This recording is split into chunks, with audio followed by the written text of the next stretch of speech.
Olá, meus queridos, sejam sempre muito bem-vindos. Para quem não me conhece, eu sou Karina Carrascosa e hoje nós vamos resolver duas questões em um único vídeo. São as questões 5 e 6 da prova de Praia Grande do ano de 2021 da Banca IBAN. São questões que falam sobre fluoretação da água e bochechos fluoretados. Vem comigo!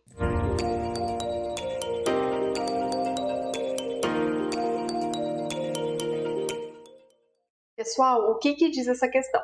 A concentração de flúor na água de abastecimento depende da temperatura da região. Segundo o Ministério da Saúde, na maior parte do território brasileiro, a concentração em ppm de flúor ideal é de... O que tínhamos aqui de alternativas? Letra A, 0,56 ppm de flúor, B, 0,7, C, 1,2 ou D, 9,8. Meus queridos, não esquece daquele like.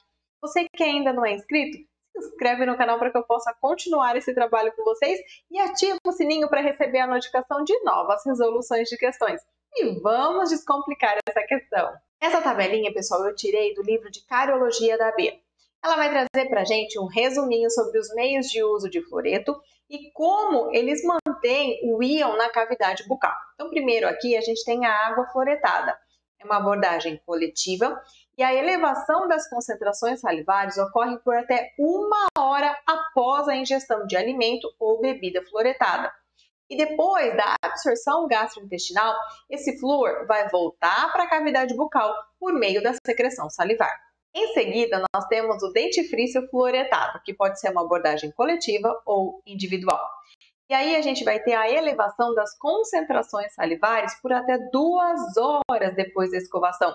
E ocorre a retenção do flúor no biofilme dental que não foi removido pela escovação.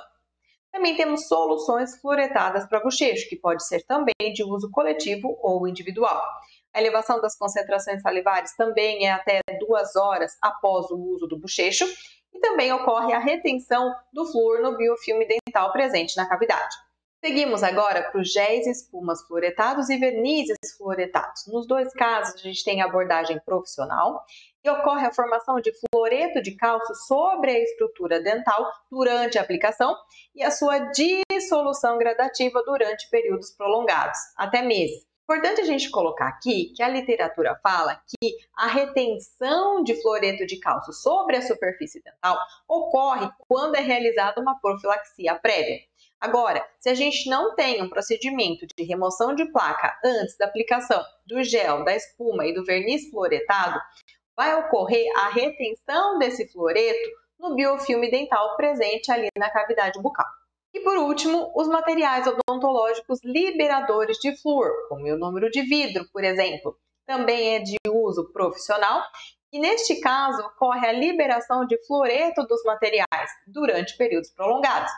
Existe a possibilidade de recarga dos materiais por fluoreto utilizado a partir de dentifrícios, soluções ou produtos de aplicação profissional. Questão de concurso, hein, pessoal? Atenção aqui. Agora a gente vai falar especificamente sobre a fluoretação da água, que é assunto da questão 5, e sobre os bochechos fluoretados, que é assunto da questão 6. Quando a gente fala de flúor para concurso público, seja sobre fluoretação de água, bochecho fluoretado, intoxicação por flúor, super importante este documento, que é o Guia de Recomendações para o Uso de Fluoretos no Brasil.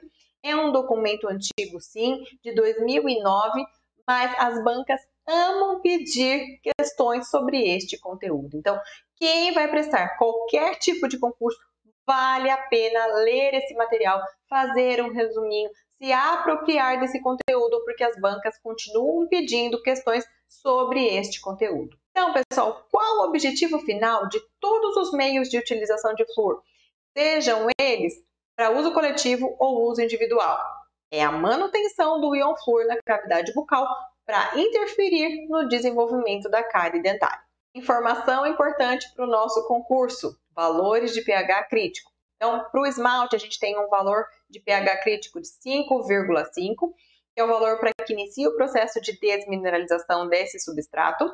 Para a dentina é de 6,5, lembrando que esse é um valor trazido hoje pela maioria das referências que falam desse assunto, mas lá no Guia do Fluoreto, ele traz como 6,7 o pH crítico para a dentina. Então, vamos ficar atento a esses valores também, para que se cair na sua prova você não estranhe. Quando exposto ao flúor, o esmalte passa a ter um pH crítico de 4,5.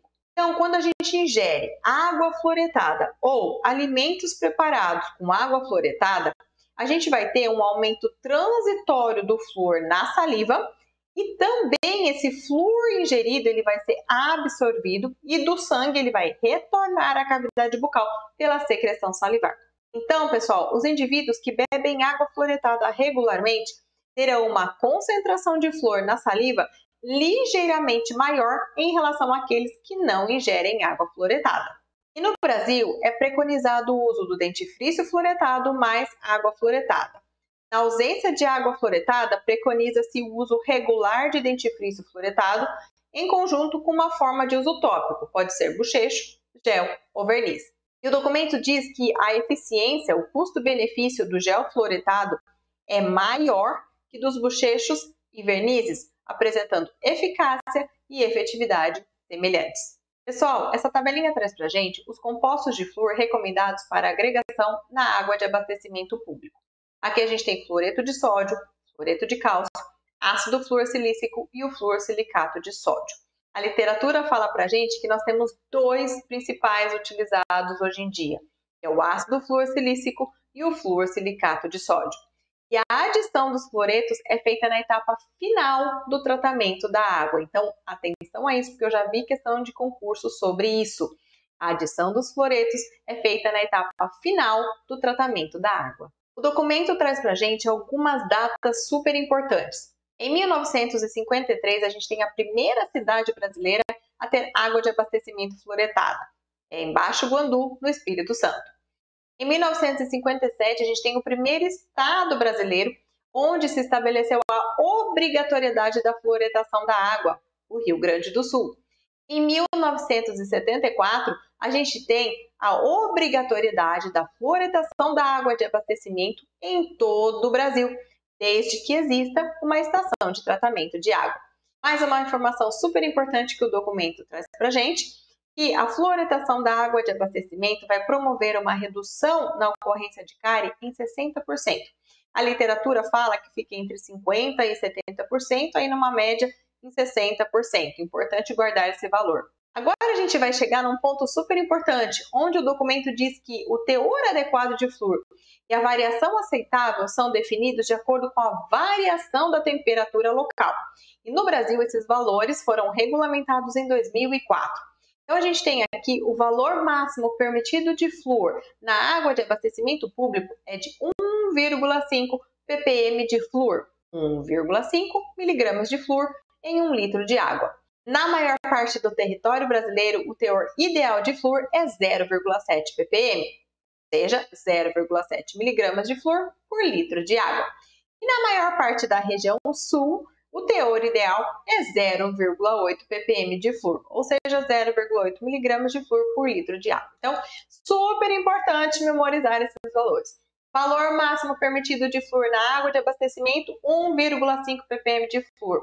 No território brasileiro, o valor ideal é de 0,7, ou melhor, na maior parte do território brasileiro, é 0,7 ppm de flúor, porque na região sul, o teor ideal é 0,8 ppm de flúor. Agora, quando a gente considera o valor ideal para a maior parte do território brasileiro de 0,7 ppm de flúor, o documento diz que o teor abaixo de 0,55 ppm de flúor é considerado uma água hipofluorada, não protege contra a cárie. Teor igual a 0,7 ppm de flúor é uma água isofluorada, e o teor acima de 0,84 ppm de flúor seria uma água hiperfluorada. Já temos que informar os pais sobre os riscos dessa concentração a mais de flúor na água de abastecimento. E se for um teor acima de 1,5 ppm de flúor, que é o valor máximo permitido na água de abastecimento público, já é prejudicial aos menores de 9 anos de idade que estão continuamente expostos devido ao risco de desenvolvimento de fluorose dental. Agora, mais uma informação em relação ao controle do teor de flúor na água de abastecimento. Ele pode ser feito de duas maneiras. Pode ser um controle operacional, realizado pela própria empresa de tratamento de água, Ou pode ser um heterocontrole, que é realizado por um órgão de vigilância sanitária. Óbvio que o heterocontrole é muito mais confiável do que um controle operacional, que é feito pela própria empresa que está tratando a água de abastecimento público. Quando a gente volta para a nossa questão, ela quer saber qual a concentração de flúor em ppm na maior parte do território brasileiro. Agora ficou fácil demais, né, pessoal? É 0,7 ppm de flúor. Vamos agora para a sexta questão, que fala sobre bochechos fluoretados. O que diz essa questão 6? Bochechos de soluções fluoretadas têm efeito comprovado no controle das cáries dentárias. Na utilização de bochechos com solução de fluoreto de sódio, a concentração D é indicada para uso diário, já a concentração D para uso semanal. Bochechos diários trazem maior ou menor benefício na redução de cárie do que o semanal. O que tínhamos aqui de alternativas? Letra A, 0,2%, 0,5% menor. Letra B, 0,02%, 0,5% menor. C, 0,02%, 0,5% maior. E a letra D, 0,05%, 0,2% maior. Vamos descomplicar essa questão. Quando a gente fala de bochechos fluoretados, a gente tem fluoreto de sódio a 0,05%, 225 ppm de flúor, ou fluoreto de sódio a 0,2%, 900 ppm de flúor. Bochecho na concentração de 0,05 é para uso diário e bochecho na concentração de 0,2 é para uso semanal ou quinzenal. Então, o que é preconizado? Bochechar 10 ml por 1 minuto, seguido de expectoração. E quando a gente fala de uso coletivo, uso populacional, muito importante falar do bochecho de NaF a 0,2%. E aí, qual seria a vantagem da utilização desse bochecho de flúor? A facilidade de aplicação e baixo custo. A desvantagem seria que é contraindicado em crianças em idade pré-escolar devido ao risco de ingestão, seriam aquelas crianças menores de 6 anos, e exigem pelo menos 25 bochechos semanais por ano, aí seria a cada 2 semanas, sem interrupções prolongadas. Queridos, guardem essa informação aqui porque cai em prova de concurso. Bochechos semanais ou quinzenais para que ele tenha uma eficácia, para que ele seja... Meus queridos, guardem essa informação. Bochechos semanais ou quinzenais exigem pelo menos 25 bochechos semanais por ano, sem interrupções prolongadas. Então, quais seriam as recomendações para esse tipo de bochecho? Se a gente tiver exposição à água de abastecimento sem flúor, ou se a gente tiver exposição à água de abastecimento com teores de fluoretos abaixo da concentração indicada, até 0,54 ppm de flúor, ou se a gente tiver um CPOD médio maior que 3 aos 12 anos de idade, ou menos de 30% dos indivíduos livres de cárie aos 12 anos de idade, ou ainda populações com condições sociais e econômicas que indiquem baixa exposição a dentifrícios fluoretados. Vale a pena ressaltar que o documento diz que a indicação individual de bochecho fluoretado seria para pacientes com alto risco ou atividade de cárie, por exemplo, aqueles que utilizam aparelho ortodôntico. Cai pra caramba em prova de concurso público. Memorizem. Pessoal, agora eu fiz um resuminho para vocês, que tem me ajudado muito na resolução de questões sobre esse assunto. A gente pode dizer que a água de abastecimento reduz a ocorrência de cárie em 60%, em média. O bochecho fluoretado diário, em média, 50%. Bochecho fluoretado semanal ou quinzenal, em média, 30%. Importante a gente saber esses valores aproximados para a gente conseguir sair de algumas questões que comparam esses métodos. Quando a gente volta para a nossa questão, o que a gente tinha que saber? A concentração do bochecho diário e a concentração do bochecho semanal. Então, aqui, o diário é 0,05% e o semanal 0,2%.